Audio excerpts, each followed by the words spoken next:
So it's a Wednesday afternoon here at Dr. Shimian Don Antonio branch.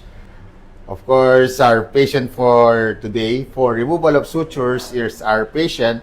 We perform a deep plane facelift. So let's check on here her. So you could see the nasolabial lines already disappeared on both sides. Mind you, this patient underwent silicone oil injection. Okay, so nagsag na yung skin all over here, no? Yung marionette lines niya is three folds. But look at it. If it's a deep plane facelift, everything has been pulled up. So tight, no? If you could just pinch the skin of the patient, wala kang makukuha. Even a 1 cm or 5.5, walang mapipinch. So, I would say, the eyes also had a temporal lift.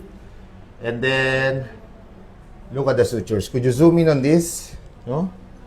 So, it's just aligned along the lateral